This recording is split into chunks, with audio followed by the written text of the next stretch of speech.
Thank you for your responses. All right, so now what's the solution? Let's talk solutions. We talked a lot about the problems this morning. Let's talk answers. We've done a lot around close reading, what it means to take complex texts and structure lessons in adult education classrooms with college and career readiness.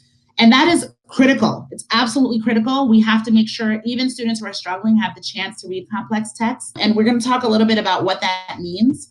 But it's not enough. We also have to provide opportunities for a volume of reading, where it's not close teacher-supported reading all the time, but that students have the opportunity to engage in a little bit of research, current events, wide reading, gaining lots of knowledge. And we're going to talk about how that can be realized in your classroom. Let's compare and contrast two equally and crucial components of effective reading instruction to see how they differ and how each of them can provide a unique and valuable role for students in your classrooms. Let's look at close reading first. Close reading is a practice where short passages or portions of text are read together as a class. These are expected to be level or grade level complex text, meaning if you are in a level D classroom or if you are in a level B classroom, that the text should be level specific and that it should be the text expected by students at that grade level. You may have students in your class who are reading below level, but they still have to have access to grade level complex text, because what we know is even when students need support with reading, the only way to get good at reading complex text is to read complex text. So not every situation requires complex text. And there will be other times we're going to talk about in a minute where you can read lower level text to build basic reading skills, to build fluency, and to build decoding. But even for those students, they should have opportunities to read the grade level expected text. You can do that once a month, once a week, but have opportunities built in so students get that exposure. So all students get the same text, and teacher and students attend to the text and to the words. So what does this line mean? And what do you think the author meant when he or she said this? And how does this picture give us the information we need, right? Getting very specific and down into the text. I'm going to click to the next slide and continue talking about close reading, and then we're going to back up and talk about the other type on the right side, the volume of reading. But let's continue with close reading for just a moment. Close reading requires heavy support from the teacher. And this is what I was talking about. In order at the end here, you see where it says gives all students access. To get below level students to read complex text might mean a lot of things. You might have to record the text in advance and let students hear it a few times so they get fluent reading in their ears before we attack the text together in class. You might have to chunk the text into smaller pieces, one piece at a time for students who might be reading below level. You might not give the whole text to students. You may choose only a certain portion of the text. You might pair students and partners with a student who's a stronger reader and pair them with a student who might be struggling a bit and have them work together. There are lots of ways instructors can support even below level readers to access complex text. So that is a requirement for close reading. It's really instructional. It is about the teacher just helping students navigate how to read really tough text, and it exposes students to higher level content. I'll give you one example of where I've seen this. As I mentioned earlier, I've seen incredible work in some even basic life skills courses in some adult education programs across the states that I've visited in my work as a literacy coach for college and career readiness. One of the most fascinating stories was a small program in a rural county in Kentucky where young mothers had to complete 12 hours of what they call credit classes. And they did all types of things with them, how to balance a checkbook, how to make a budget for grocery shopping. But one of the most fascinating reading classes was when one of the mothers brought in the prescription warning that came with her child's asthma medication. And the class took that class period, and the teacher made copies for every student in the classroom. And they used that prescription warning as the complex text for the day. And they read it. They helped figure out some of the important vocabulary. They all summarized.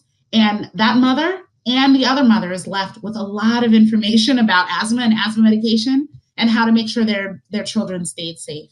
And I thought this instructor was so creative because even these little teenage moms who were no longer in their high schools and they were still struggling with literacy, they had a really powerful literacy experience with complex text in the ways that mattered the most to them. And that was a wonderful close reading example. So that's close reading. Let's take a step back now and look at volume of reading in the same way. And I just clicked back. Volume of reading is not that. Volume of reading is a lot more pages of reading. It's text at different levels, different complexity. Some of the text may be lower level. Some of it might be videos. Some of it might be websites. Students and teachers get a lot of choice in those kinds of lessons. But these lessons are meant to rapidly build knowledge and vocabulary about a topic. All right, everyone, we're going to do a lesson today on the Declaration of Independence. And we're going to learn about who was there, who signed it, what's in it, and we're going to watch a video. We're going to look at a copy of the Declaration of Independence on the Smithsonian website. We're going to go to a website where you can click and pull out different portions of the Declaration of Independence, and the person on the website will read it out loud to you. And we're going to spend this whole hour immersing ourselves to build a lot of knowledge and a lot of vocabulary.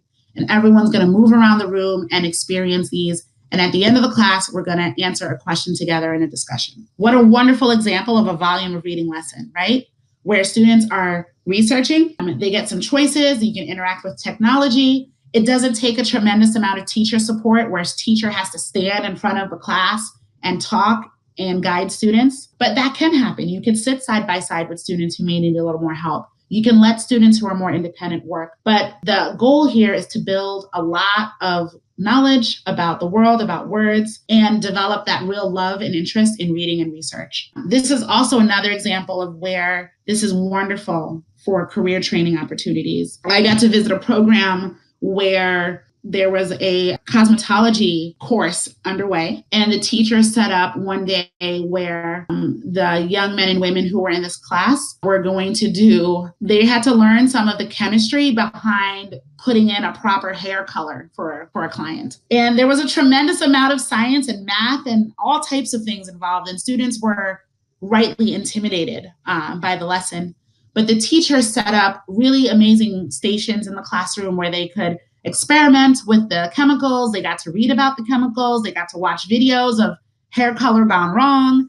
And by the end of the class, students weren't afraid. They were excited and were building the technical expertise they needed to be able to complete the course and get their licenses. I thought that was another beautiful example of a volume of reading lesson that was just very appropriate to the college and career readiness goals that the students in that class needed. So now that we're starting to put the pieces together, let's focus in on volume of reading. Students really can't build knowledge and vocabulary with a high volume of reading. We know that most words are learned through reading or being read to. And we also know that building knowledge helps level the playing field for students. We saw example after example in our session this morning. But not all volume of reading is equally effective. Having students just reading a lot about a lot of different things can be helpful. But the research is showing that when students have the opportunity to read a series of related texts, meaning about the same topic, where they're reading about a bunch of things about the Declaration of Independence. They're reading a bunch of things about how to do a proper hair color. Or in the case of our life skills class, let's say the next day students got to read a little bit about what causes asthma. What are the treatments for asthma? How can you prevent asthma in your community? And building knowledge deeply, it actually helps that students can build vocabulary and knowledge 4 times faster if they are reading on topic instead of jumping around from topic to topic. So think about that for a moment as an adult educator who have students in your classroom who have been in schools, K-12, likely in situations that haven't been serving them well. To be able to do anything 4 times faster in adult ed is gold, because it helps us maximize the very little time we have with students. And if we maximize that time around related topics and related texts, we actually can help students build vocabulary much faster than if we let them skip from topic to topic. So think about how much power that provides us as adult educators and our ability to make up some lost ground for our students. So when can these types of text sets be used, in what context? We already talked about examples in social studies, history, science, and technical topics. You can do it in literature and kind of college preparatory classes. It can be part of homework or classwork, sending students off to do research. Time is of the essence. So think about creatively, what are the opportunities you have within your ability in your programs to use tech sets to build knowledge in students, even if it's not during those few hours that they are with you in classes.